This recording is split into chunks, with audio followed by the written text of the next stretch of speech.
কলিজার টুকরা যুবক, তোমার আমার গুনাহ দেখো, কত গুনাহ, কত গুনাহ, কত গুনাহ।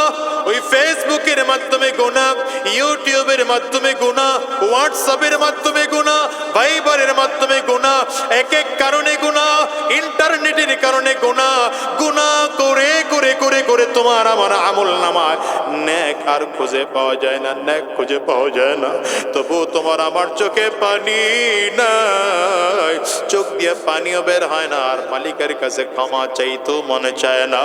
কেমন মুসলমান তুমি বলো?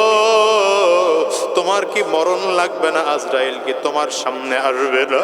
তুমি কি কবরে যাইবে না? বলো, হিসাব কি মিলায় দেখছো?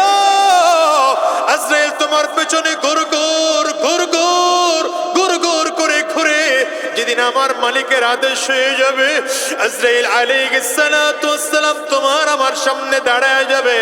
হিসাব মিলায় দেখো রে যুবক, গুনাহগারের সামনে যখন আজরাইল দাঁড়ায় যাবে, গুনাহগার তাকাইয়া তাকাইয়া দেখবে আজরাইলের পা দুইটা জমিনে দেখা যায়, মাথাটা সাত আসমানের উপরে দেখা যায়, এক হাত পৃথিবীর পূর্ব প্রান্তে দেখা যায়, এক হাত পৃথিবীর পশ্চিম প্রান্তে দেখা যায়। দুইটা চক্ষু মনে হয় যেন উহুদ পাহাড়ের থেকেও বড়। আজরাইল আলাইহিস সালাতু ওয়াস সালামের প্রত্যেকটা পশমের গোড়া থেকে মনে হয় যেন আগুনের ফুলকি বের হয়। পরিস্থিতি এত ভয়ঙ্কর, গুনাহগারের অবস্থা দেখে চক্ষু দুইটা উল্টায় যাবে, রুহটা করুণ নজর দিয়ে তাকাইয়া থাকবে। আজরাইল আলাইহিস সালাতু ওয়াস সালাম গুনাহগারের রুহটার মধ্যে এত জোরে থাপা মারবে, কলিজার রগগুলো টাস টাস টাস টাস করে ছিঁড়ে যাবে। হিসাব মিলায় দেখো, এবার তুমি আর আমি খুব একা, নাই বাড়ি নাই সাথী নাই বাতি নাই কোনো কিছুই নাই। এই হিসাব মিলা, তুমি আর আমি খুব একা, খুব একা। দুনিয়ার মুসলমান শোনো, এইবার তোমার আমার জান যখন কবজ করে নেওয়া হলো, ঘরের সব থেকে পুরাতন চাদর দিয়ে ঢেকে দেওয়া হলো, দামি বিছানার থেকেও টেনে টেনে টেনে টেনে নামায় দেওয়া হলো। আর এইবার দেখো তো একদল লোক জমার আমার গোসল করানোর জন্যে ওই বাগানের কিনারায় মশারি টানানো নিয়ে ব্যস্ত। কেউ কাফনের কাপড় কিনে আনার জন্য বাজারে চলে গেল, কেউ বড়ই পাতা দিয়ে গরম পানি করে তোমার আমার গোসল করানোর জন্য ব্যস্ত। সুন্দর করে গোসল করাইয়া তিনটা কাপড়ের প্যাকেট বানাইয়া পর্দার আড়ালের মা তোমারও পাঁচটা কাপড়ের প্যাকেট বানাইয়া আস্তে আস্তে করে দিয়া রানা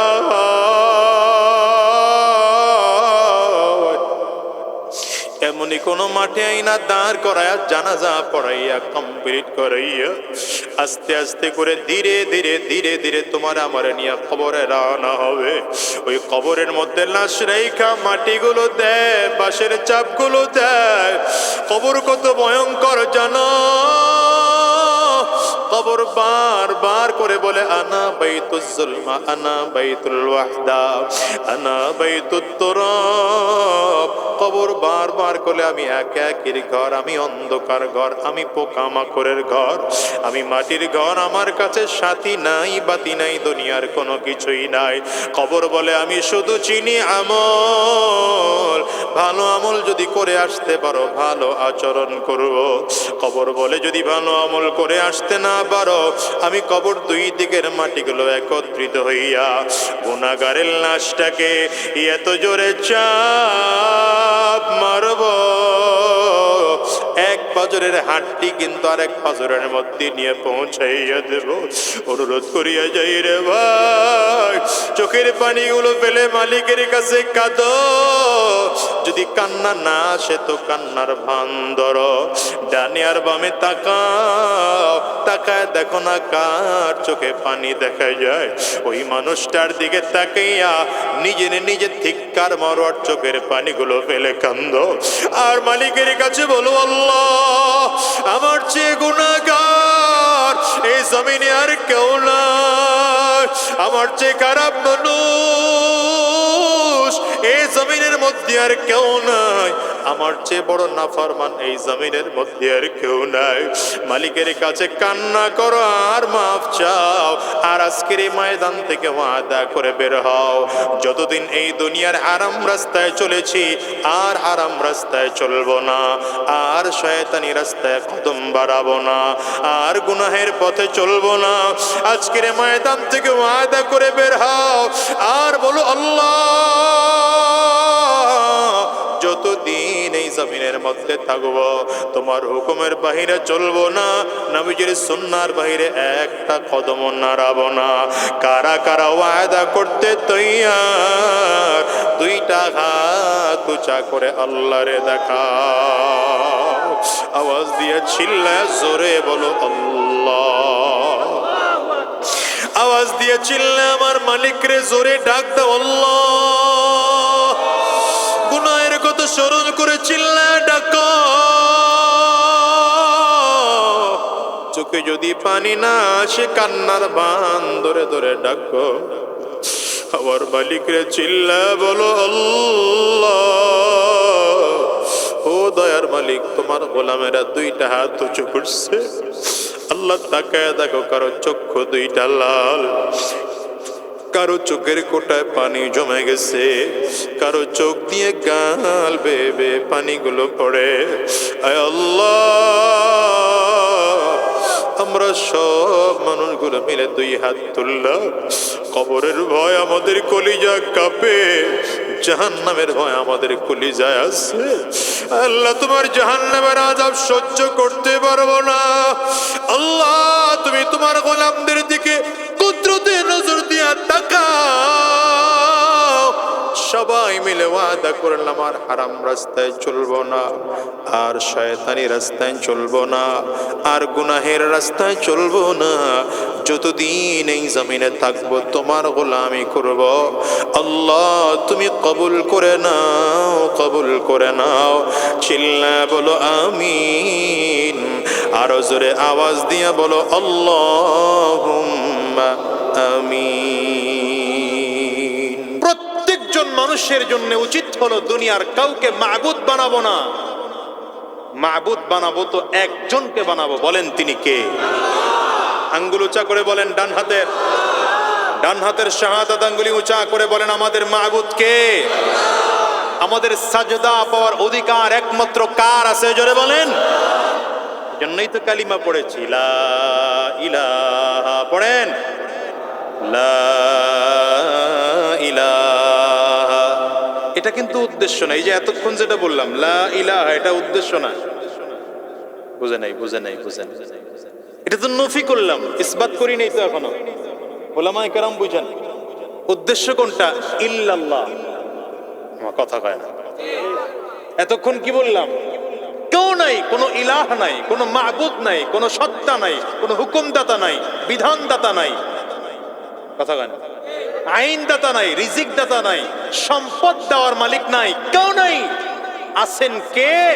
ইল্লাল্লাহ, একমাত্র আল্লাহ। ঈমানকে আল্লাহ শিখাইছেন, আগে দিলটাকে খালি করো, সব কিছুর থেকে খালি করে বসাও তো একজনকে বসাও। বিবির মহাব্বত আল্লাহ থেকে কমাও, সন্তানের মহাব্বত আল্লাহ থেকে কমাও, স্বামীর মহাব্বত কন্যা তো বলেন না, না বললে সবক বুঝবেন না। বলেন, সন্তানের মহাব্বত আল্লাহ থেকে, হ্যাঁ, স্বামীর মহাব্বত আল্লাহ থেকে, বিবির মহাব্বত আল্লাহ থেকে কমাও। এমনকি বাবা এবং মায়ের মহাব্বত আল্লাহ থেকে কমাও। লা তাআতা লিমাখলুকিন ফি মাসিয়াতিল খালিক। রবের অসন্তুষ্টি করে, রবের বিরোধিতা করে দুনিয়ার কারো গোলামি করা যাবে না। বুঝেননি কথা? যদি ব্যাপারটা এমন হয়ে দাঁড়ায় যে আল্লাহ পাওয়ার জন্য আমার স্ত্রী বাদ দিতে হবে, কি বাদ দেব? আল্লাহ বাদ দেব না স্ত্রী বাদ দেব? যদি এমন দাঁড়ায়, যদি ব্যাপারটা এমন হয়ে যায় যে আল্লাহ পাইতে হলে আমার স্ত্রী বাদ দিতে হবে, কি করব? বলে না তো?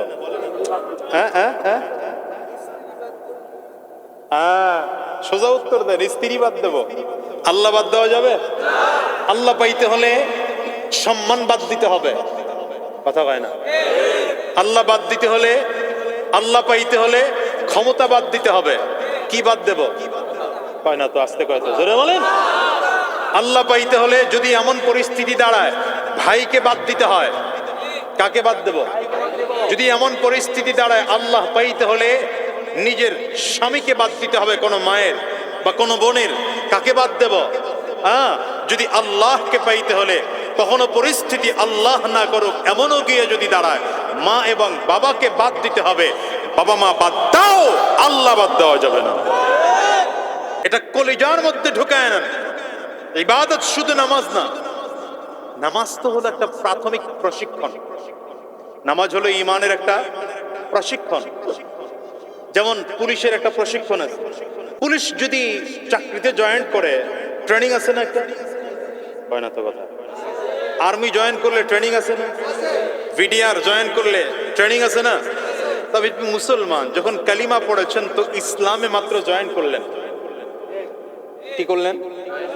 ইসলামে জয়েন করলেন, এখন আপনার ট্রেনিং, প্রথম ট্রেনিং নামাজ। প্রথম ট্রেনিং কি? আল্লাহ নামাজ দিয়ে গোটা জীবনকে সাজানো দেখাইছে। নামাজ যেভাবে পড়ো সেভাবে তোমার গোটা জিন্দেগি সাজাও। কেমন? দেখেন, নামাজে একজন ইমাম বানাও। এই খেয়াল করেন, নামাজে আমরা একজন ইমাম বানাই। কারে বানাই? যিনি সব থেকে বেশি সুদখোর, হয় না তো? দেখছেন কথা কয়? যিনি সব থেকে বড় ঘুষখোর, যিনি সব থেকে বড় মিথ্যাবাদী। নামাজের ইমাম কাকে বানাই? যিনি যদি নিয়োগপ্রাপ্ত ইমাম না থাকেন, ইমাম যদি নিয়োগ দেওয়া হয় তাইলে তো মাশাআল্লাহ এত এত শর্তের মোটে শেষ নাই। হ্যাঁ, ইমাম তাকেই বানাই যিনি চরিত্রের দিক থেকে সব থেকে ভালো, যিনি কোনোদিন ঘুষ খাবেন না, যিনি সুদ খাবেন না, যিনি হারাম কাজ করবেন না, যিনি শয়তানি রাস্তায় চলবেন না, যিনি কারো হক নষ্ট করবেন না। আল্লাহ বুঝাইলেন, শুধু তোমার নামাজের জন্য এমন একজন ইমামকে নির্বাচন করলা, তোমার রাষ্ট্রের জন্য এমন একজন ইমামকে নির্বাচন করো। বুঝলে বুঝেন, না বুঝলে না বুঝেন, বলার কম বললাম। এটা প্রথম, এটা প্রথম।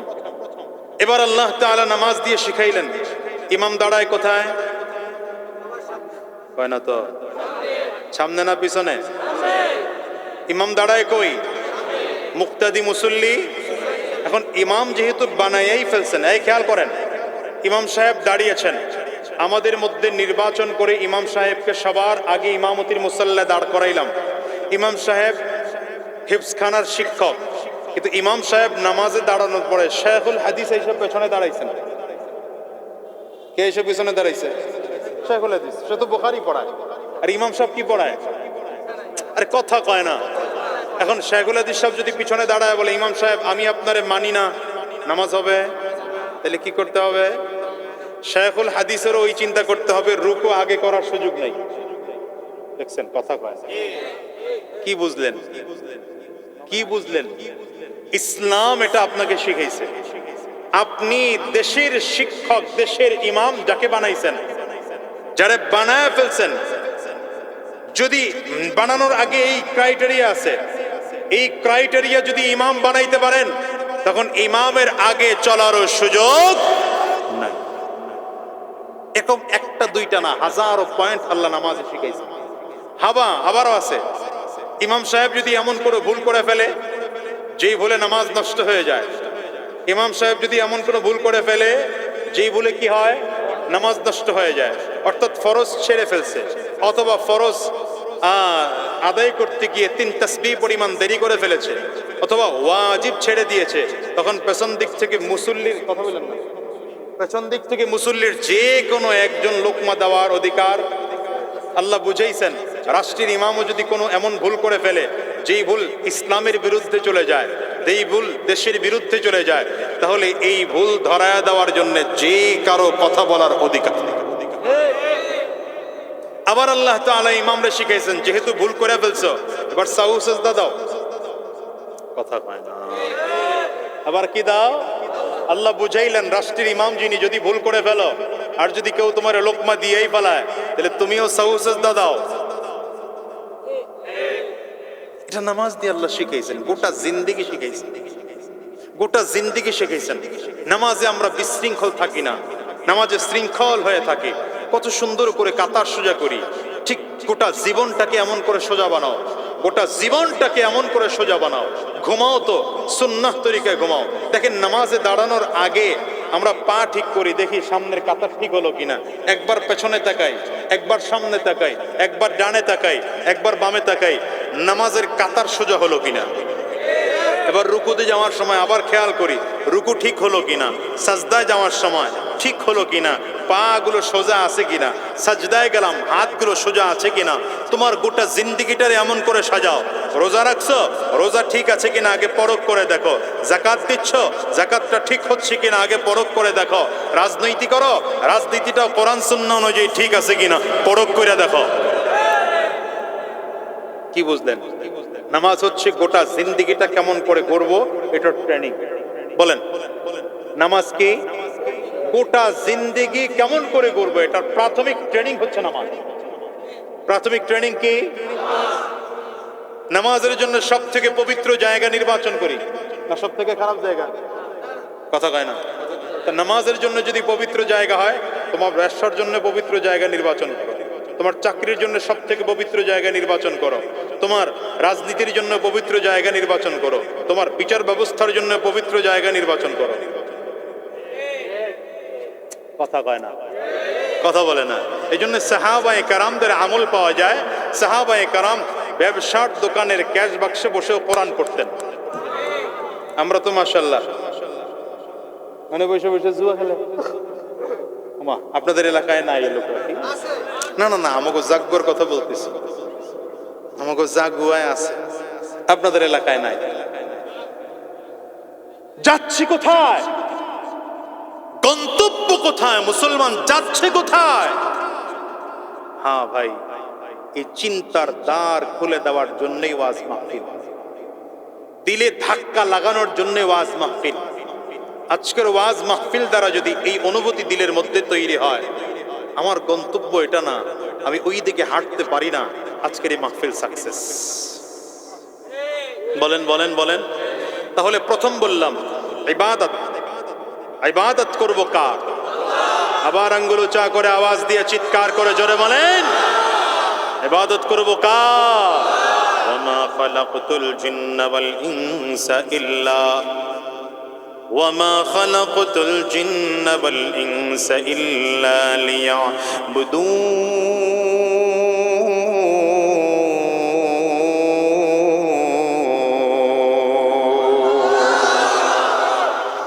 আল্লাহ বলেন, গোলাম দুনিয়াতে আমি জিন এবং মানবকে দুইটা জাতিকে আমার গোলামের জন্য বানাইলাম, আর কোনো উদ্দেশ্য নয়। একমাত্র উদ্দেশ্য আমি আল্লাহ পাকের গোলামের জন্য এই দুইটা জাতিকে বানাইলাম। ভালো করে খেয়াল করে দেখেন, তাহলে গোটা জিন্দেগি আপনার আমার সাজাতে হবে রবের গোলামের পদ্ধতি দিয়া। চাকরি করার আগে খেয়াল করতে হবে এখানে রবের গোলামি আছে কিনা। যদি থাকে তাইলে চাকরি করব, নাই তাইলে চাকরি করব না। বুঝে নাই? ব্যবসা করার আগে খেয়াল করেন ব্যবসা করতে গিয়ে রবের গোলামি থাকে কিনা। যদি রবের গোলামি থাকে তাইলে ব্যবসা করব, যদি না থাকে ব্যবসা করব না। ক্ষেত খামার করতে গিয়ে খেয়াল করেন, যদি ক্ষেত খামার করতে গিয়ে রবের গোলামিত্বের মধ্যে থাকতে পারি তাইলে ক্ষেত খামার করব, নয়তো করব না। কারণ ওই নামাজে, ওই ইবাদতের, ওই ব্যবসার দাম নাই, ওই চাকরির দাম নাই, ওই ক্ষেত খামারের দাম নাই। যে ক্ষেত খামার করতে গিয়ে, যেই ব্যবসা করতে গিয়ে, যেই চাকরি করতে গিয়ে আল্লাহ বেজার হয়। কে বেজার হয়? সাহাবায়ে কেরামও কাজ করতেন। কোন কোন সাহাবী ব্যবসা বাণিজ্য করতেন, কোন কোন সাহাবী চাকরি করতেন, কোন কোন সাহাবী ক্ষেত খামার করতেন, কোন কোন সাহাবী কাঠুরিয়া ছিলেন, কাঠ কেটে কেটে বাজারে বিক্রি করতেন। কিন্তু তাদের আমল কত সুন্দর। আজানের আওয়াজ চলতেছে কানের মধ্যে, আজানের আওয়াজ এসে গেল। কাঠুরিয়া কাঠ কেটে কেটে কেটে বাজারে নিয়ে বিক্রি করে উঠিয়েছেন কাঠের মধ্যে কোপ দিবেন, কিন্তু আওয়াজের শব্দ কানে আসলো, শব্দ কানে আসার সাথে সাথে কুঠার সামনে পালায় না, কোঠার পেছনে পালায়। কারণ হলো রবের বড়ত্বের আওয়াজ আসছে, আর কিছুই বড় নয়, বড় হলেন আল্লাহ। ঠিক না? এই ইবাদতটাকে গোটা জিন্দেগির মধ্যে ঢুকায় না। বলে চাকরিও ইবাদত, চাকরিও ওইটা বিশ্বাস হলো না, না চাকরি আবার ইবাদত হয় কেন? হ্যাঁ, চাকরি দেখছেন, মুরব্বী বিশ্বাস করতে পারতেছে না, চাকরিও ইবাদত। হ্যাঁ, এই জায়গাটাই ভেজাল, এইটা এই জন্যই বাস। দেখছেন, এটা হলো বিশ্বাসের সমস্যা। ইসলাম জিনিসটা কি বলেন তো, এটা আগে বুঝেন। ইসলাম কি শুধু নামাজ? এই খেয়াল করেন, ইসলাম মানে শান্তি না, ইসলামের অর্থ শান্তি। ইসলাম অর্থ শান্তি না, ইসলাম অর্থ আত্মসমর্পণ করা। ইসলাম কি জিনিসটা বুঝলেন না। ইসলাম হচ্ছে কমপ্লিটলি কোড অফ লাইফ, পরিপূর্ণ জীবন ব্যবস্থা। ব্যবসা করব কিভাবে? পদ্ধতি দিয়েছে আল্লাহর পদ্ধতিতে, নবীজির তরিকায় ব্যবসা করলে এই ব্যবসা ইবাদত। বুঝে নাই, বুঝে নাই, কিছুই বুঝে নাই। আল্লাহর হুকুমে নবীজির তরিকায় ব্যবসা করলে ব্যবসা ইবাদত। তা এত ভয় লাগে কেন বলে? আল্লাহর হুকুমে নবীজির তরিকায় চাকরি করলে সে চাকরি ইবাদত। আল্লাহর তরিকায়, নবীজির তরিকায়, আল্লাহর পদ্ধতিতে রাজনীতি করলে সে রাজনীতিও ইবাদত। এটা বুঝাইতে পারি না আমরা। আমাদের হুজুরদের ব্যর্থতা এটা, আমরা এটা বুঝাইতে পারি না। মুসলমানের একজন ইমানদারের ইবাদতের বাহিরে কোনো কাজ হতেই পারে না। আপনি দেখেন না, বাথরুমে যায়, ইস্তেঞ্জায় যায়, নবীজির একটা সুন্নাত তরিকা শিখেছে। কেন? ইস্তেঞ্জা তো একটা খারাপ কাজ, অপবিত্র কাজ।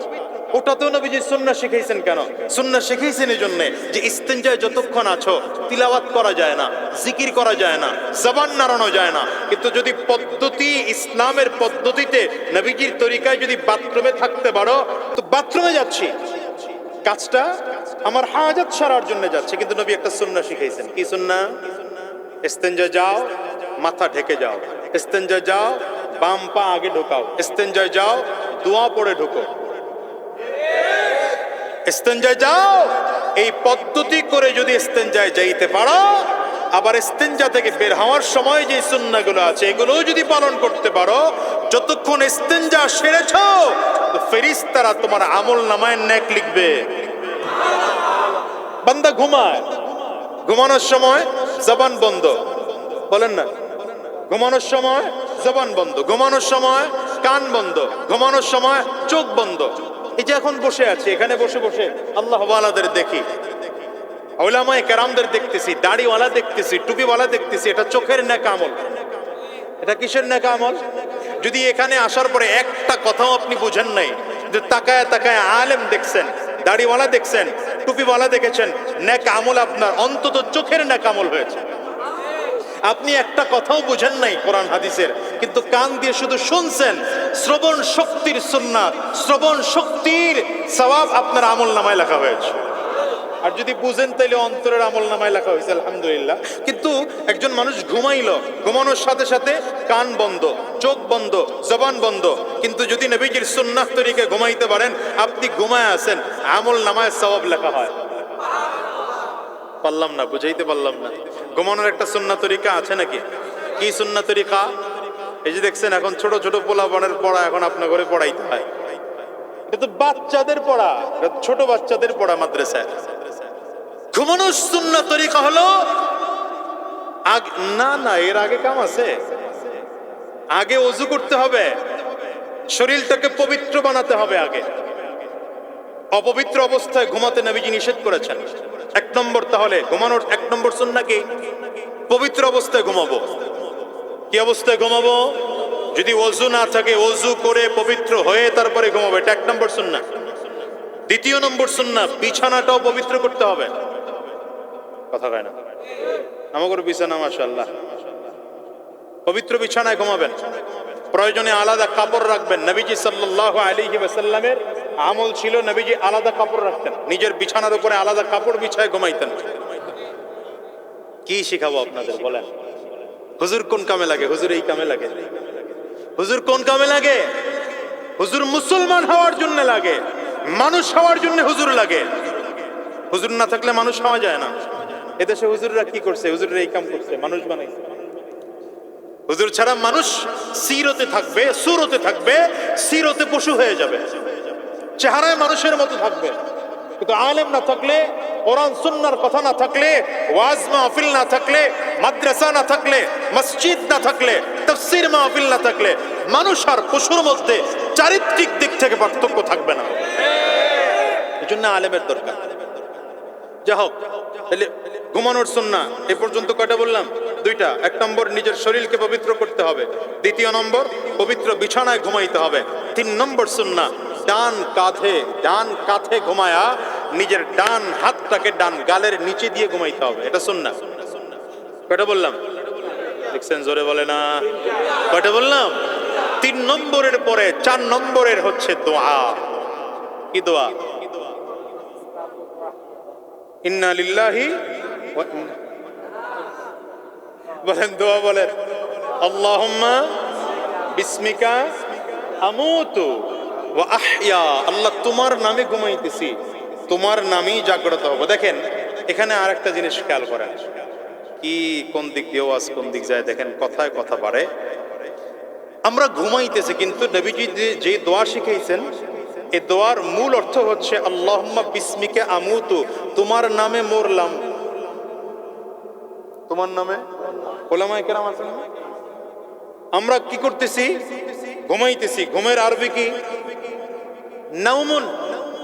ঘুমের আরবি কি? নাউম। নুম না, ওটা আপনি আরবি ছিলেন, আরবি দেশে ওটা হলো নোয়াখালীর আরবি। নাউমুন শব্দের অর্থ কি? ঘুমানো, ঘুম। এজন্যে ফজরে আজান দেওয়া হয় আসসালাতু খায়রুম মিনান নাওম, ঘুমের থেকে নামাজ ভালো। কিন্তু দোয়া কি বললাম? আল্লাহুম্মা বিসমিকা আমুতু, হওয়া উচিত ছিল আল্লাহুম্মা বিসমিকা আনুমু, তোমার নামে ঘুমাচ্ছি। তো কি দোয়া পড়তেছি? তোমার নামে মরতেছি। ওয়া আহইয়া, তোমার নামে জীবিত হব। তার মানে আল্লাহর কাছে সুপর্দ করে ঘুমাইলাম। আল্লাহ, ঘুমাইলাম যে আগামীকাল সকালবেলা উঠার সাধ্য আমার নাই, যদি তুমি না উঠাও। বুঝলেন নি কথা? আপনি এই পদ্ধতি করে যদি আপনি ঘুমাতে পারেন। এবং নবীজি আরেক সুন্নাহ বলেছেন। প্রথম কি সুন্নাহ বললাম? ওযু করো, পবিত্র বানাও শরীরকে। দ্বিতীয় নম্বর, বিছানাকে পবিত্র বানাও।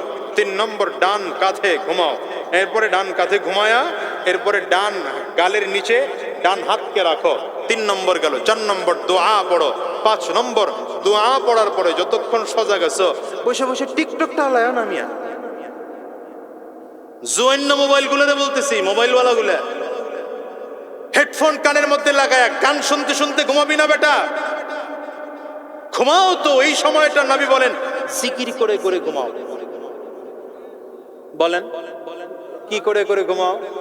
সাহাবীদেরকে নবীজি বলেন, এই সাহাবীরা, তোমরা কি পারবে ঘুমানোর আগে 10 বার সুবহানাল্লাহ বলতে, 10 বার আলহামদুলিল্লাহ বলতে, 10 বার আল্লাহু আকবার বলতে?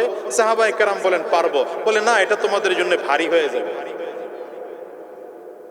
এটা আপনারা মুরব্বীরা বুঝবেন না, এখনকার যুবকরা বাস্তবতা দেখলে এটা বোঝা যায় যে এই ঘুমানোর সময়ে 10 বার সুবহানাল্লাহ, 10 বার আলহামদুলিল্লাহ, 10 বার আল্লাহু আকবার বলা কত কষ্টের। বসে বসে মোবাইল টিপতেছে, কিসের দোয়া, কিসের ডান কাত আর কিসের বাম কাত। কি বলেন না? তোমার ঘুমের মধ্যে আর কাফিরের ঘুমের পার্থক্য কি বলো? হ্যাঁ, তুমি এখন যে ঘুমাইলা, তোমার এই ঘুমে আর কাফিরের ঘুমের পার্থক্য কি? মুসলমান ঘুমাবে, আরে ভাই, মুসলমানদের ঘুমের ধরন দেখেও মনে হবে মুসলমান। ঘুমের ধরন দেখে কি মনে হবে? কথা বলবে ধরন দেখে মনে হবে মুসলমান কথা বলছে। বুঝেননি কথা? পারলাম না আপনাকে বুঝাই। এই পদ্ধতিতে যদি ঘুমাইতে পারেন, আপনি, আমি ঘুমাচ্ছি, চোখ বন্ধ, কান বন্ধ, জবান বন্ধ, হাত বন্ধ, পা বন্ধ, গোটা বডিটা নিথর হয়ে বসে আছে, ফেরেশতারা আমল নামায় নেক লিখে যাচ্ছে। তাহলে মুসলমানের ঘুমানোটাও ইবাদত। ঘুমটাও শুধু পদ্ধতি কোনটা লাগবে? নবীজির পদ্ধতি। বলেন পদ্ধতি কোনটা লাগবে? আল্লাহ তাআলা আমাদেরকে ইবাদত করার জন্য বানাইছেন। ইবাদত করব কতক্ষণ? যতক্ষণ নামাজে আছে ততক্ষণ না গোটা জিন্দেগি 24টা ঘন্টা ইবাদতের মধ্যে কাটাতে হবে। তার মানে আপনার পারিবারিক জীবন ইসলামের পদ্ধতি দিয়ে সাজাবেন, আপনার ব্যক্তিগত জীবন ইসলামের পদ্ধতি দিয়ে সাজাবেন, আপনার সামাজিক জীবন ইসলামের পদ্ধতি দিয়ে সাজাবেন, আপনার ব্যবসায়ী জীবন ইসলামের পদ্ধতি দিয়ে সাজাবেন, আপনার চাকরি জীবন ইসলামের পদ্ধতি দিয়ে সাজাবেন, আপনার রাজনৈতিক জীবন ইসলামের পদ্ধতি দিয়ে সাজাবেন, আপনার রাষ্ট্রীয় জীবন ইসলামের পদ্ধতি দিয়ে সাজাবেন। এটার নাম মুসলমানিত্ব। ঠিক কইলে লাভ কি? একটু পরে তো ভুলে যাবেন।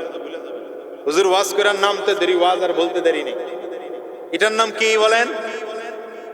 এই ইবাদত 24টা ঘন্টা করব। আল্লাহ বলেছেন 24 ঘন্টা করবা, এমন না যে 10-20 বছর করব। রাব্বাকা হাত্তা ইয়াতিয়াকাল ইয়াকিন ওয়া'বুদ রাব্বাকা হাত্তা ইয়াতিয়াকাল ইয়াকিন।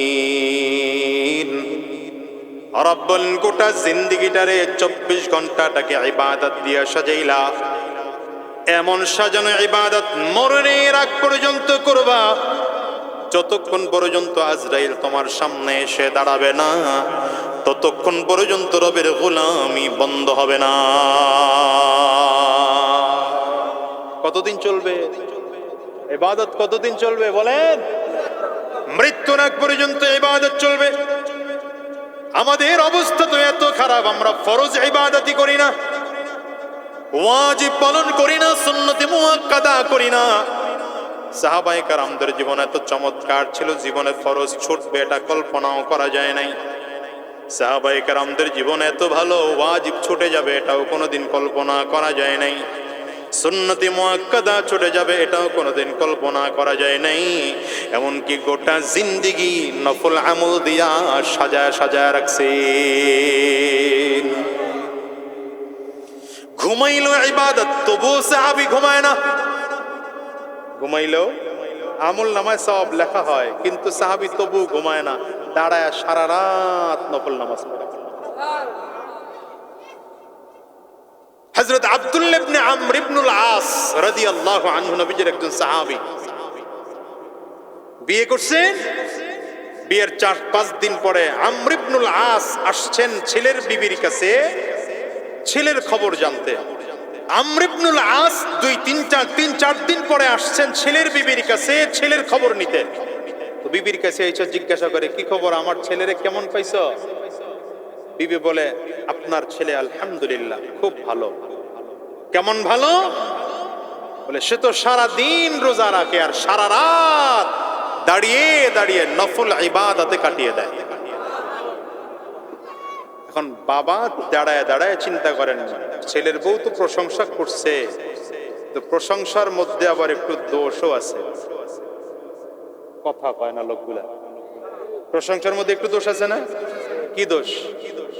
আপনি যদি আজকে মাহফিল থেকে গিয়া কোন হুজুর আজকে ওয়াজ করছে একেবারে টানা 4 ঘন্টা, তার মানে আপনি আমার সুনাম গাইছেন না একটু বদনাম বলছেন?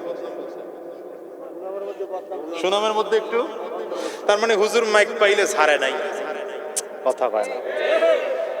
তো ছেলের বউ যখন বলল যে সারা রাত নফল ইবাদত করে সারা দিন রোজা রাখে, হযরত আমর ইবনুল আস বুঝেছেন যে আমার ছেলে বিবিরে সময় দেয় না, এটা বুঝাইতে চাইছে। কথা কয় না। আমার ছেলে নতুন বিবি, কিন্তু বিবিরে সময় দেয় না। বাবা কত বুদ্ধিমান বাবা, বাবা গিয়ে নবীজির কাছে বিচার দিছে, ইয়া রাসূলুল্লাহ, আমার ছেলের বিয়ে করায় দিছি কয়েকদিন আগে, সে তো বউরে মোটে সময় দেয় না, সারা রাত দাঁড়ায় দাঁড়ায় খালি নফল ইবাদত করে। নবীজি বললেন, ঠিক আছে যাও, বিষয়টা আমি দেখব। বলেন না সুবহানাল্লাহ, বলেন না। কিপটা জাতি সুবহানাল্লাহ বলতেছেন, জোরে বলেন। নবীজি আসছেন, হযরত আব্দুল্লাহ ইবনে আমর ইবনুল আস রাদিয়াল্লাহু আনহুর বাড়িতে আইসা ধমকানি শুরু করেন নাই। আমগো দেশের লোকজন যেমন এসে ধমক টমক না, আইসা খুব ঠান্ডা মাথায় নবীজি আব্দুল্লাহ ইবনে আমর ইবনুল আসকে জিজ্ঞাসা করতেছেন, এই বিয়ে শাদী করছো? বলে হ্যাঁ। আমল কেমন চলতেছে? আমলের কথা যখন বলছে সে তো খুব সৎ সাহসী না, মাশাআল্লাহ, বুক ফলাকা। হ্যাঁ হুজুর, খুব ভালো চলতেছে, তো খুব ভালো চলতেছে। কেমন? বলে ফরজ তো ছুটেই না আলহামদুলিল্লাহ, ওয়াজিব তো ছুটেই না, সুন্নতি মুআক্কাদা ছুটে না, সুন্নতি জায়েদা নফল মুস্তাহাবও ছুটে না। নফল তো এমন আমল করি, গোটা বছর ধরে রোজা রাখি আর সারা রাত দাঁড়ায় দাঁড়ায় নফল ইবাদত করি। নবীজি বললেন সারা রাত দাঁড়ায় দাঁড়ায় নফল ইবাদত করো, বউয়ের হক নাই। সুবহানাল্লাহ বলবেন না? না, কেমন নবী, কেমন ওস্তাদ! গোটা দুনিয়ার শ্রেষ্ঠ ওস্তাদ ছিলেন আপনার আমার নবী সরওয়ারে দু জাহান, সাইয়্যিদুল আম্বিয়া, ইমামুল আম্বিয়া, রাহমাতুল লিল আলামিন, জনাবে মুহাম্মদুর রাসূলুল্লাহ। চিল্লায় জোরে আওয়াজ করে বলেন সাল্লাল্লাহু আলাইহি ওয়াসাল্লাম। রাসূল নামে কে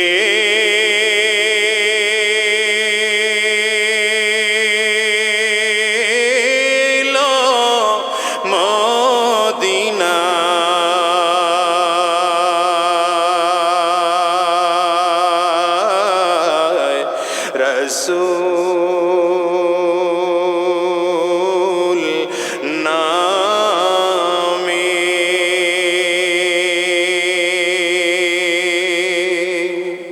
গলেতে তসবির মালা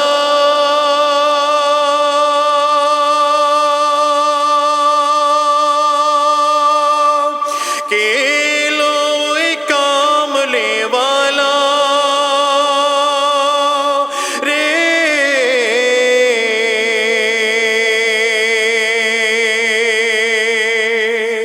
ওরে আমার বুকের দরজা তলায় তাকে ডেকে নিয়ে আয় রসূল নামে। বলো না রসূল নামে কে এলো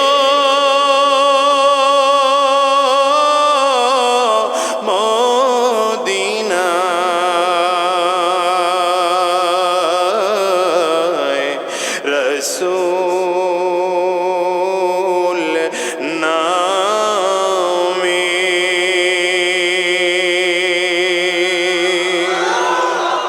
নবীজি ডেকে বলেন বিবির প্রতি হক নাই?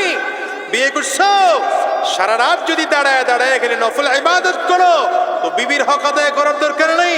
ওয়ালি যাওজাতিকা আলাইকা হাক্কুন ওয়ালি জাসাদিকা আলাইকা হাক্কুন। আরে তোমার শরীরের একটা হক আছে, বিবির একটা হক আছে। সারাদিন রোজা রাখো আর রাতেও যদি একটু না ঘুমাও তো শরীর নষ্ট হয়ে যাবে।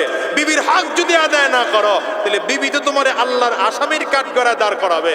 এত লম্বা টাইম নামাজের দরকার নেই, 2-4 রাকাত নামাজ পড়ো। জোরে বলা গেল না? না, সাহাবী বলেন ইয়া রাসূলুল্লাহ, এত অল্প নামাজে আমার দিল ভরে না। এত অল্প নামাজে? কারণ নবীজি বলছেন তো, সাহাবী ওটা শুনছেন, নবীজি বলেছেন জুআইলাত কুররাতু আইনি ফিস সালাহ।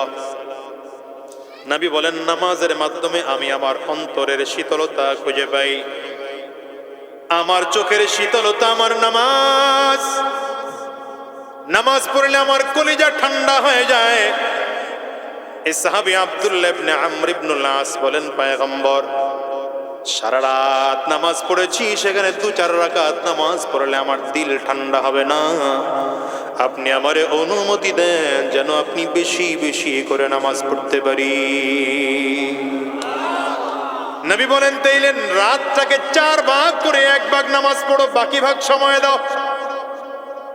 সাহাবী বলেন না না পয়গম্বর, আরো বাড়ায় দেন। নবী বলেন তাইলে 3 ভাগ করে 1 ভাগ নামাজে দাঁড়ায় যাও। সাহাবী বলেন পয়গম্বর না, আরো সময় বাড়ায় দেন। সাহাবী বলেন আরো সময় বাড়ায় দেন। নবী বলেন ঠিক আছে, তাইলে অনুমতি দিলাম মাঝে মাঝে মাঝে মাঝে মাঝে মাঝে, তবে প্রতি রাতে না, মাঝে মাঝে তুমি এমন করো অর্ধেক রাত নামাজ পড়িও, তবে সাবধান নফল ইবাদত করতে গিয়ে যেন বিবির হক নষ্ট না হয়। রাতের আমল কমপ্লিট করে এবার আমার নবী ডেকে বললেন দিনের বেলায়, বলে দিনের বেলা সারা জীবন রোজা রাখি, শুধুমাত্র বছরের 5টা দিন রোজা রাখি না, যে 5টা দিন রোজা রাখার নিষেধ আছে। কোন 5 দিন? 2 ঈদের 2 দিন, আর কোরবানির ঈদের পরে আরো 3 দিন। কথা কয় না? আরো একটা রাত দিন আছে যেদিন রমজান হওয়ার সম্ভাবনা আছে। তার মানে নবী বললেন সাবধান, এই 5টা দিন বাদ দিয়ে বাকি দিন রোজা রাখি পয়গম্বর। নবী বললেন না না, রোজার যদি রাখতে হয় তাইলে অন্তত এতটুকু রোজা রাখো, সপ্তাহে 2 দিন রোজা রাখো। আমি নবী সোমবার রোজা রাখি, বৃহস্পতিবারে রোজা রাখি, তুমিও এটা রাখো। সাহাবী বললেন পয়গম্বর এত অল্প রোজা আমার দিল ঠান্ডা হবে না, আমি অনেক শক্তিশালী একজন পুরুষ, চাইলে গোটা জিন্দেগি রোজা রাখলেও আমার শক্তি কমবে না। নবী বললেন তাইলে এক কাজ করো, সপ্তাহে 2টার পাশাপাশি মাসে আরো 3-4টা রাখো মিলায়া, আইয়ামে বিজয়ের রোজা, চাঁদের রোজা রাখো। সাহাবী বলেন না না হুজুর আরো বাড়ায় দেন, হবে না। নবী বললেন তাইলে সাওমে দাউদি রাখো, দাউদ আলাইহিস সালাতু ওয়াস সালাম গোটা বছর রোজা রাখতেন, তবে রোজার ধরন ছিল এমন, একদিন রোজা রাখতেন, একদিন রোজা ছাড়তেন, একদিন রোজা রাখতেন, একদিন রোজা ছাড়তেন। বলে তুমিও একদিন রোজা রাখো, একদিন রোজা ছাড়ো। সাহাবী কান্না করে আর চোখের পানিগুলো ফেলে ফেলে কাঁদে আর বলেন পয়গম্বর নামাজ কমায় দিছেন, আমার রোজা কমায় আমার দিলটারে খারাপ বানায় দিয়েন না। নবীজি চোখের পানির কান্না দেখা অনুমতি দিছে, ঠিক আছে তাহলে সারা বছরই রোজা রেখো।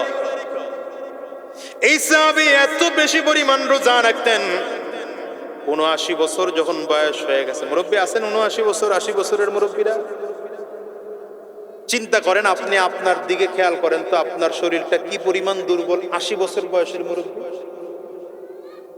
কিন্তু এই সাহাবীর ৭৯ বছর বয়স, কত বছর, তখনও রোজা ছাড়েন না, মাঝে মাঝে দুর্বল হয়ে যান। চিকিৎসকরা এসে পরীক্ষা নিরীক্ষা করে বলে আপনি তো এখন রোজা বাদ দিলে পারেন। কয় না না, তোমার কাছ থেকে অনুমতি চাইছি, অনুমতি তো নিয়ে রাখছি, অনুমতি তোমার কাছে চাইছি, তুমি ডাক্তার চিকিৎসা করার সময়টা করো, অনুমতি আমি নিয়ে রাখছি, রোজা রাখবো কি রাখবো না অনুমতি নিয়ে রাখছি। হযরত আব্দুল্লাহ ইবনে আমর ইবনুল আস যেদিন ইন্তেকাল করেন, সেদিন রোজার অবস্থায় ইন্তেকাল করেছেন। কি বুঝলেন, কি বুঝেছেন আপনি? আপনার আমার জীবন আর তাদের জীবন। এই জন্য সাহাবায়ে কেরামদেরকে মাসুম বানায় আল্লাহ, বেগুনাহ বানায় জমিন থেকে নিছেন। নবী আর সাহাবীদের মধ্যে পার্থক্য কি? নবীরা গুনাহই করে নাই, নবীদের গুনাহই নাই, এরা হলেন মাসুম। আর সাহাবায়ে কেরামদের থেকে যদিও 2-1টা গুনাহ হয়ে গেছে, কিন্তু আল্লাহ তাদের দিলটাকে নবীজির সুহবতে এত সাফ আর পাক করেছেন যে মরণের আগে তওবা করে পবিত্র হইয়া জমিন থেকে বিদায় হয়েছে। আর আমরা তো মাশাআল্লাহ গুনার মধ্যে ডুবে রয়েছি, গুনাহের পরে গুনাহ, গুনাহের পরে গুনাহ, গুনাহের পরে গুনাহ। পর্দার আড়ালের মা বোন যারা আছেন, মহিলা প্যান্ডেল আছে না, মহিলা প্যান্ডেলের মা বোন যারা আছেন, বহুত স্বামী পুরুষরা এসে আমাদেরকে বলে হুজুর আমার বউরে তো টিকটক চালানো বন্ধই করতে পারি না। আপনাদের এলাকায় নাই? আরে না, আপনাদের এলাকা সব রাবেয়া বস্ত্রীর খালাতো বোন মামাতো বোন বসবাস করে, এত খারাপ মানুষ এলাকা থাকতে পারে না। এরা বলে যে হ্যাঁ কি জারি গান, এগুলা খেয়াল করেন, গুনাহের পরিবেশ বন্ধ করতে হবে। বলেন বলেন, গুনাহের পরিবেশ না, চেহারায় কয় না, জোরে বলেন। গুনাহের পরিবেশ, নেকের পরিবেশ চালু করতে হবে। মুসলমানের কাজ হচ্ছে গুনাহের পরিবেশ বন্ধ থাকবে, নেকের পরিবেশ, এটা হচ্ছে মুসলমানদের কাজ। যেই পরিবেশে গুনাহ হবে সেই পরিবেশেই যাবেন, বলে না কথা। যেই পরিবেশে গুনাহ হবে, মা বোনদেরকে বলবো রান্না করার সময় গান শুনেন, এমন বহুত রিপোর্ট পাওয়া যায়। রান্না করতেছেন আপনি মোবাইলে, আবার কি গান। আমাদের দেশে একজন পুরুষ সেদিন বলল যে স্ট্যান্ড আলাদা কিনছে, যেটা ওই যে পাক ঘরের ওয়ালের সাথে লাগানো যায়, এটা অমনি করে সেট করে ওইটা খালি দেখে আর রান্না করে। এদিকে ভাত যে পুরা কাম সারা, খবর নাই, ওই নাটক দেখতেছে। নাই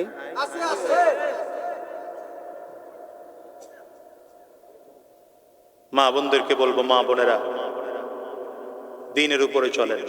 মা বোনদের জান্নাতে যাওয়া সব থেকে সহজ, জানেন আপনি? নবীজির একটা হাদিস বলে যাই, মহিলাদের জন্য জান্নাতে যাওয়া সব থেকে সহজ, পুরুষরা এত সহজে জান্নাতে যেতে পারবে না।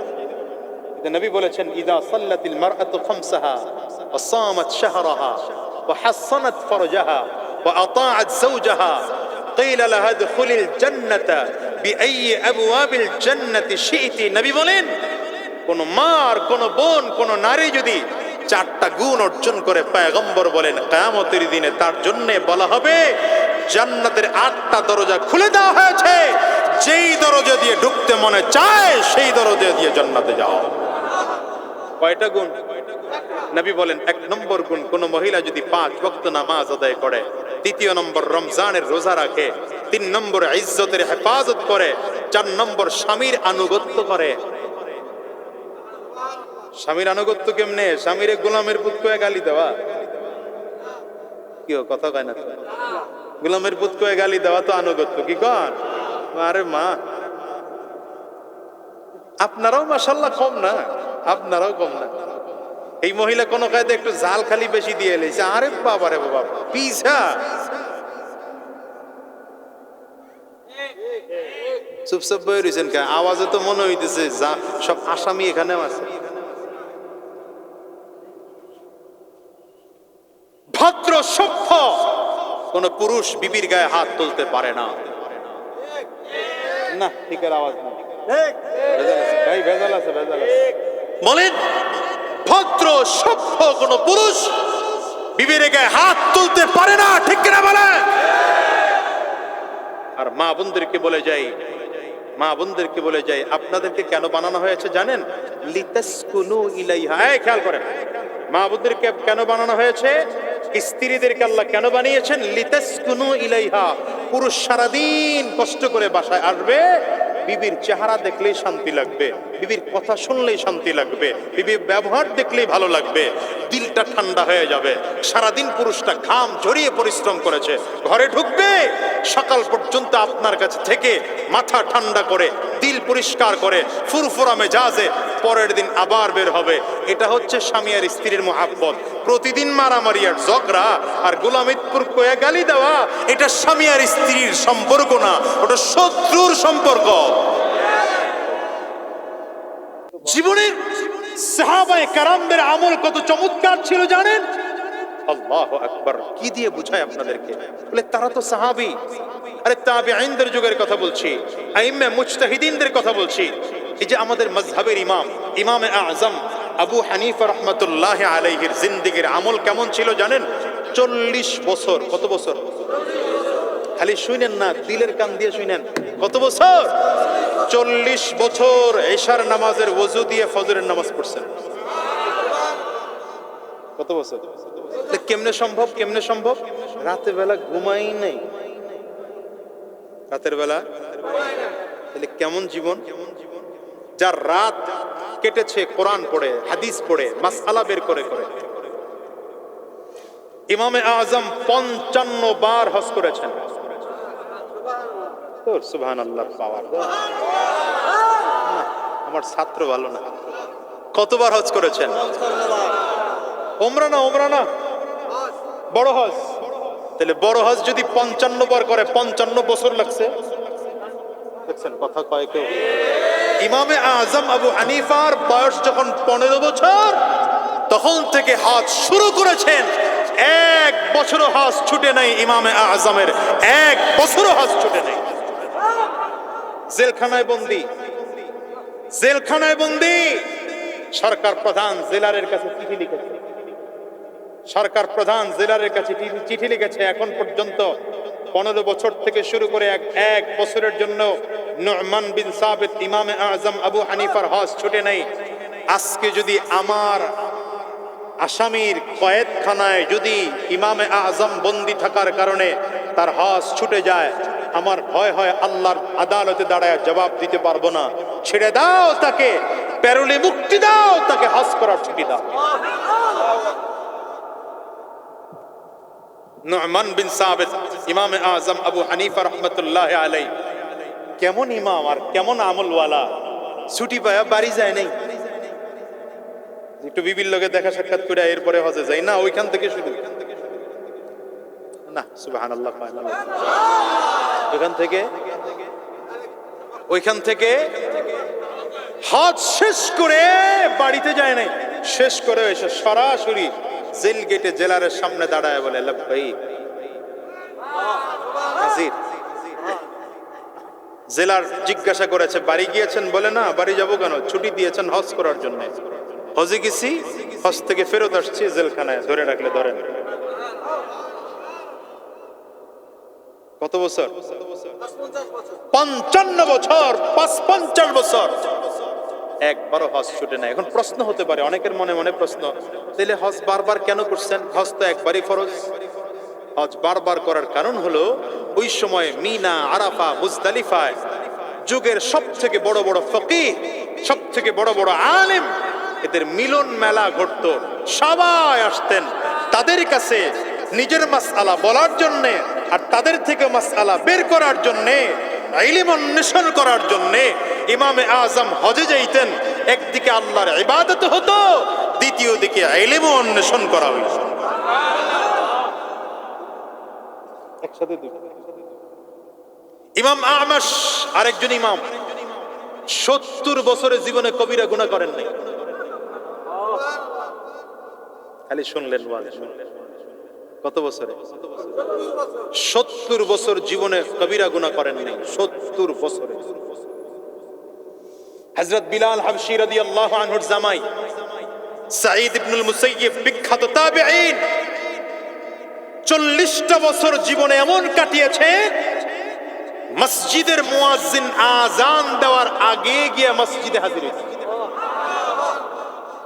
আযান দেওয়ার না পরে মসজিদে হাজির হয়ে ডাক দিয়ে বলতেন, আল্লাহ তুমি দেখো তোমার মুয়াজ্জিন ডাকার আগে এসে তোমার দরবারে হাজির হয়েছে। লোকজন জিজ্ঞাসা করতো, আপনি 40টা বছর ধরে একই আমল করতেছেন, কারণ কি? তিনি উত্তর দিতেন, আমার ভয় হয় কিয়ামতের দিন যদি আল্লাহ তাআলা আমারে আসামির কাঠ গড়ায় দাঁড় করায় জিজ্ঞাসা করেন, এই সাঈদ তুই আমার গোলাম, আমার ঘরে তোরে মুয়াজ্জিন কি দিয়ে ডাকায়া আনা লাগলো কেন? হ্যাঁ, মুয়াজ্জিন দিয়ে তোরে ডাকায়া আনা লাগলো কেন? আমি এই ভয়ের কারণে আজানের আগে গিয়ে উপস্থিত হই, কিয়ামতের দিনে বলবো, আল্লাহ আপনার মুয়াজ্জিন ডাকার আগে আপনার দরবারে হাজির হয়েছে। हकीकत से तो दुनिया बेखबर है, हकीकत से तो दुनिया बेखबर है, दुनिया की नुमाइश पर नजर है। नमी गोयम के अज दुनिया जुदा बाश, बहर कारे के बाशी बा खुदावाश। এই দুনিয়া সব পাগলামি চলে, আমরা সব তো দুনিয়ার পাগল। আর সাহাবায়ে কেরাম ছিলেন কার পাগল ছিলেন? জোরে আওয়াজ করে বলেন।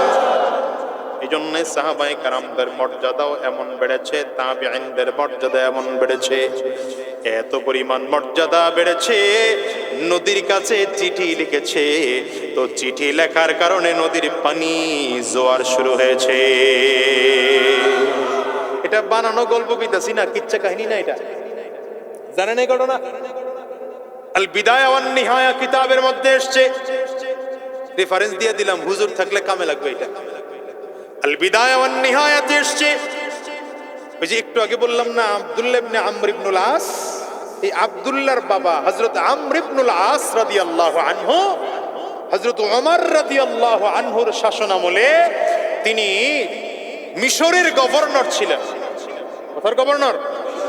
মিশরের গভর্নর হওয়ার টাইমে নীল দরিয়ার পানি শুকিয়ে গেছে। কিসের পানি শুকিয়ে গেল? নীল দরিয়ার পানি শুকিয়ে গেলে তখনকার জাহিলি যুগের নিয়ম ছিল এটা, মানুষ কি করত? এলাকার সব থেকে সুন্দরী রমণী রূপসী মেয়েরে জবাই কইরা নদীর মধ্যে ফেলতো, তাইলে নাকি পানি আসতো।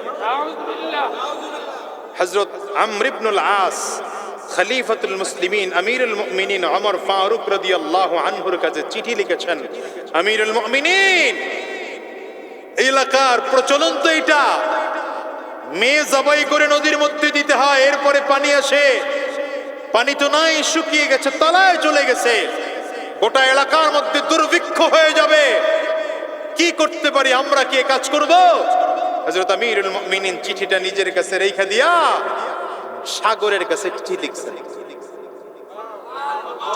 আরো জোরে বলেন, আওয়াজ দিয়া চিল্লায়া জোরে।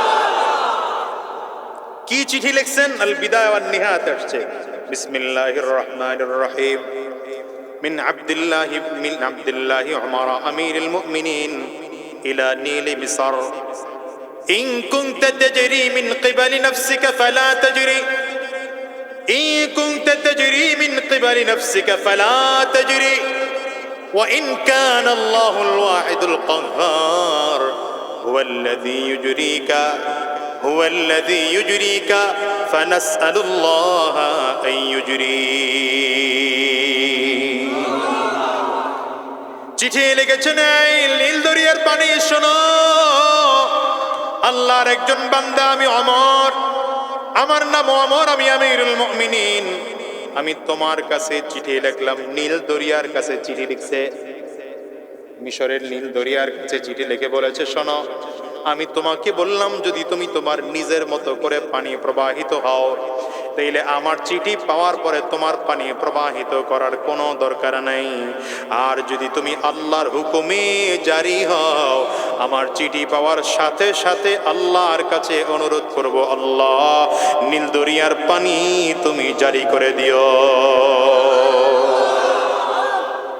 সহিহ হাদিসের বর্ণনা, হযরত আব্দুল্লাহ ইবনে আমর চিঠি লিখে পাঠিয়ে দিয়েছেন আব্দুল্লাহ ইবনে আমর ইবনুল আসের কাছে, ডেকে বললেন, আমর ইবনুল আস শোনো, আমিরুল মুমিনিনের এই চিঠিটা নীল দরিয়ার মধ্যে ফেলো।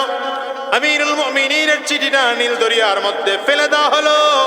ফেলে দেওয়ার সাথে সাথে সাথে সাথে মুসলমান পানি বাড়তে শুরু করলো, বেড়ে বেড়ে বেড়ে বেড়ে পানি 26 হাত উপরে পানি উঠে যায়। ওই যে পানি বেড়েছে, আজ পর্যন্ত নীল দরিয়ার পানি কোনোদিন শুকায় নাই। সাউন্ড কমান। আজ পর্যন্ত কোনোদিন নীল দরিয়ার পানি শুকায় নাই। কেমন আমল হযরত ওমর ফারুক রাদিয়াল্লাহু আনহু, তাদের আমল করে করে করে করে রবের কাছে এত প্রিয় হয়েছেন যে নীল দরিয়ার কাছে চিঠি লিখলেন তো নীল দরিয়ার থেকে পানি প্রবাহিত হওয়া শুরু হয়েছে।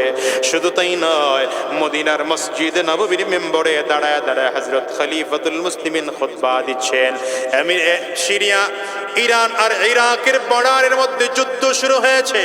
ওই যুদ্ধে আল্লাহর নবী একজন সাহাবী হযরত সারিয়া রাদিয়াল্লাহু আনহু সেনাপতির দায়িত্ব পালন করতেছেন। মসজিদ নববীর মেম্বরে দাঁড়ায়া দাঁড়ায়া ডাকতেছেন, ইয়া সারিয়া, ইয়া সারিয়া, আল জাবাল, আল জাবাল, এ সারিয়া শোনো, পাহাড়ের দিকে তাকাও, পাহাড়ের দিকে তাকাও, পাহাড়ের দিকে তাকাও। মসজিদে নববীতে বসে থাকা প্রত্যেকটা মানুষ আশ্চর্য হয়ে গেল। হযরত সারিয়াকে হযরত ওমর ডাকতেছেন এমন করে করে। সারিয়া তো কোথায়, ইরাক ও ইরানের মধ্যবর্তী বর্ডারের কাছে যুদ্ধ করতেছে। এত হাজার হাজার মাইল দূরে এই আওয়াজ যাবে নাকি? যুদ্ধ যখন শেষ করে লম্বা দিন পরে হযরত সারিয়া বিজয়ী পতাকা উড়াইয়া কাফেলা নিয়ে মদিনায় ফিরলেন। মদিনার মানুষগুলো ডেকে ডেকে বলে, সারিয়া, একদিন জুমার দিনে খুতবার মাঝখানে হযরত ওমর তোমার নাম ধরে ডেকেছিল, তুমি হযরত ওমরের ডাকটা শুনেছো নাকি বলো? হযরত সারিয়া চোখের পানিগুলো ফেলে ডেকে বলেন, সাহাবীরা শোনো, শুধু শুনেছি তাই নয়, আমিরুল মুমিনিন যদি ওই সময় আমাদেরকে ডাকটা না দিতেন, বিজয় অর্জন করতে পারতাম না, আমরাও শহীদ হয়ে যাইতাম। قبل أن تحاسبوا موتوا قبل أن تموت। হিসাব মিলাও, নিজের হিসাব আল্লাহর আদালতে দাঁড়ায় দেওয়ার আগে আগে, মরণের আগে নিজের হিসাব মিলায় মিলায় মিলায় তারপরে কবরে যাইও। এ মুসলমান, রব পয়গম্বর বলেন, আল্লাহর আদালতে দাঁড়ায় হিসাব দেওয়ার আগে নিজের হিসাব নিজের কাছে দিয়া তারপরে কবরে যাইও। মরণের আগে একবার মরণ করে দেখো।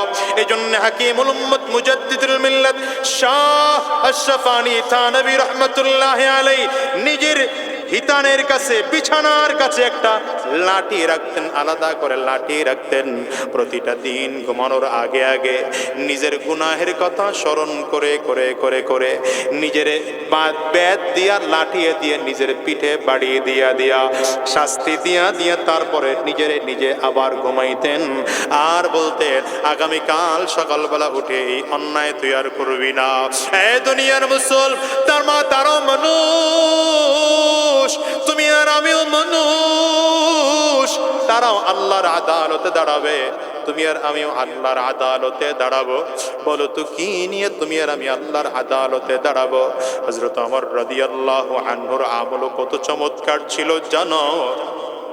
হযরত ওমর রাদিয়াল্লাহু আনহু যখন ইন্তেকাল করেছেন, যারা তারে গোসল করাইতেছিলেন পিছনের কাপড়টা সরাইলেন, পিঠের কাপড় সরায়া পিঠের মধ্যে যখন সাবান লাগাবেন বা গোসল করানোর জন্য পানি ঢালবেন, লোকজন তাকায় দেখেন পিঠের মধ্যে লম্বা লম্বা কতগুলো কালো কালো দাগ দেখা যায়। কোথা থেকে কালো কালো লম্বা লম্বা দাগ? হযরত আব্দুল্লাহ ইবনে ওমরকে ডাকলেন, আব্দুল্লাহ বলো এই দাগগুলো কিসের বলো?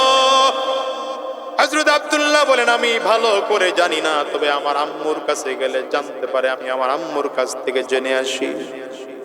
আব্দুল্লাহ ইবনে ওমর চলে গেলেন নিজের মায়ের কাছে, গিয়ে ডাক দিলেন, মাগো, আমার আব্বু তো আমিরুল মুমিনিন ছিলেন, কেউ তার গায়ে হাত দেওয়ার সাহস পায় না।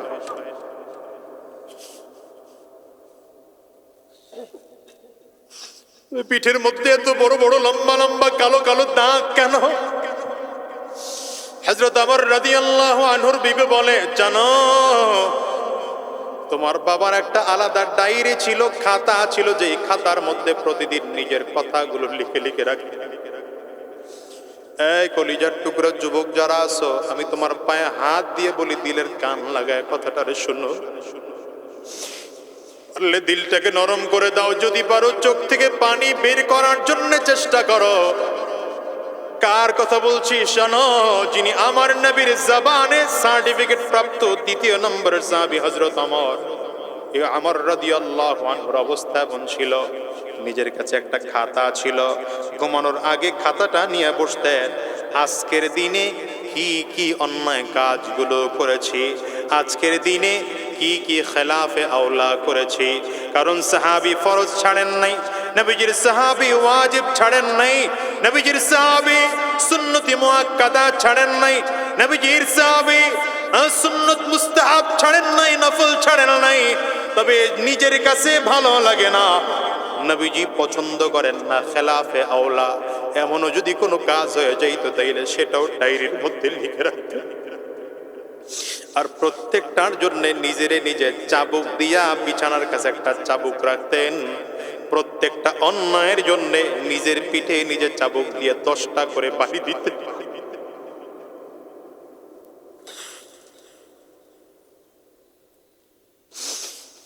চাবুক দিয়ে নিজের নিজে বাড়ি দিয়া দিয়া শাস্তি দিয়া দিয়া তারপরে ঘুমাইতেন। আর নিজের নিজে বলতেন, ওমর তওবা কর, আগামীকাল এই অন্যায়গুলো আর করবি না, তওবা কর। হযরত ওমর রাদিয়াল্লাহু আনহুর স্ত্রী বলেন, দুনিয়ার কেউ পিঠের মধ্যে আঘাত করে নাই। হযরত ওমর নিজে যে শাস্তি দিতে, ওই দাগগুলো এখনো শুকায় না, দাগগুলো এখনো পিঠের মধ্যে রয়ে গেছে। এ দুনিয়ার মুসলমান, কি করে তোমাদেরকে বুঝাবো বলো? কোন কোন সাহাবীদের কথা বলছি জানো? যে সাহাবায়ে কেরাম গোটা দুনিয়ার মধ্যে সব থেকে নবীজির প্রিয় সাহাবী, যারা জান্নাতে যাওয়ার সিরিয়ালে 1 নম্বর 2 নম্বরের সিরিয়ালের মানুষ। হিসাব মিলায় দেখো, জান্নাতে যাওয়ার সময় সবার আগে আমার নবী যাবেন, এরপরে অন্যান্য নবীরা যাবেন, এরপরে জান্নাতে যাওয়ার উম্মতদের সিরিয়াল যখন শুরু হবে, আবু বকর সিদ্দিক রাদিয়াল্লাহু আনহু সবার আগে জান্নাতে যাবেন উম্মতের মধ্যে। এই আবু বকর সিদ্দিক রাদিয়াল্লাহু আনহুর কেমন আমল ছিল জানো? তিনি যখন আমিরুল মুমিনিন, মাঝে মাঝে নিজের ঘর থেকে বের হইয়া মদিনার কবরস্থান জান্নাতুল বাকির মধ্যে যাইতে আর হাত তুলে চিৎকার করে করে কান্না করতেন, আর চিল্লায় বলতেন, আল্লাহ, আমি কি গুনাহগার হয়ে মরব? আমি কি জাহান্নামী হয়ে মরব না জান্নাতি হয়ে মরব? যদি আমি গুনাহগার হয়ে মরি, তাইলে কবরের আযাব সহ্য করতে পারবো না। আয় আল্লাহ, আমার কবরে তুমি আযাব দিও না। এমন করে করে হযরত আবু বকর সিদ্দিক রাদিয়াল্লাহু আনহু এত জোরে জোরে জোরে জোরে কান্না করতেন। আবু বকর সিদ্দিকের কান্নার আওয়াজের কারণে আশেপাশের মানুষ যারা ঘুমাইতো তাদের ঘুমটা ভেঙে যেত। এ হলো নবীজির সাহাবায়ে কেরামদের অবস্থা। হযরত ওমর রাদিয়াল্লাহু আনহু যখন ইন্তেকাল করবেন, ইন্তেকালের আগ মুহূর্তে অবস্থা এত খারাপ, কারণ বেঈমানরা হযরত ওমরের খাদ্যথলির মধ্যে এত জোরে ছুরি দিয়ে আঘাত করেছে, খাদ্যথলি পর্যন্ত কেটে গিয়েছে। ডাক্তাররা এসে বলে, ওমর, খাদ্যথলি কেটে গেলে তারে আর দুনিয়ায় বাঁচিয়ে রাখা যায় না, আপনিও বোধহয় বাঁচবেন না। হযরত ওমর রাদিয়াল্লাহু আনহু এই মুহূর্তে নিজের গালটারে মসজিদে নববীর বারান্দায় লাগায়া ঘষতেছেন, আর চিল্লায় চিল্লায় কাঁদতেছেন, আর বলতেছেন, ওয়াইলুল লাকা ইয়া উমর, ওয়াইলুল লাকা ইয়া উমর, ইল্লাম ইয়াগফির লাকা রাব্বুক। নিজে শাস্তি দেয় আর বলে, ওমর, তুই তো ধ্বংস, যদি তোর মালিক তোরে মাফ না করেন তাইলে তুই ধ্বংস, তোর মালিক যদি তোরে মাফ না করেন তাইলে তুই ধ্বংস। ও কলিজার টুকরা যুবকরা, জানো হযরত আলী রাদিয়াল্লাহু আনহু এত বেশি কান্না করতেন, কবর দেখলে এত কান্না করতেন, কান্নাহু তাল্লুন। বর্ণনার মধ্যে এসেছে মনে হয় যেন গাল বেয়ে দাড়ি ভিজে ভিজে জমিনে বৃষ্টির মতো ফোটায় ফোটায় পানি পড়তো। হযরত ওমর রাদিয়াল্লাহু আনহু জাহান্নামের ভয়ে কাঁদতে কাঁদতে গালের মধ্যে কালো দাগ পড়া ফেলছেন। কলিজার টুকরা যুবক, তোমার আমার গুনাহ দেখো, কত গুনাহ, কত গুনাহ, কত গুনাহ। ওই ফেসবুকের মাধ্যমে গুনাহ, ইউটিউবের মাধ্যমে গুনাহ, হোয়াটসঅ্যাপের মাধ্যমে গুনাহ, ভাইবারের মাধ্যমে গুনাহ, এক এক কারণে গুনাহ, ইন্টারনেটের কারণে গুনাহ। গুনাহ করে করে করে করে তোমার আমার আমলনামায় নেক আর খুঁজে পাওয়া যায় না, নেক খুঁজে পাওয়া যায় না। তবু তোমার আমার চোখে পানি নাই, চোখ দিয়ে পানিও বের হয় না, আর মালিকের কাছে ক্ষমা চাইতেও মনে চায় না। কেমন মুসলমান তুমি বলো? তোমার কি মরণ লাগবে না? আজরাইল কি তোমার সামনে আসবে না?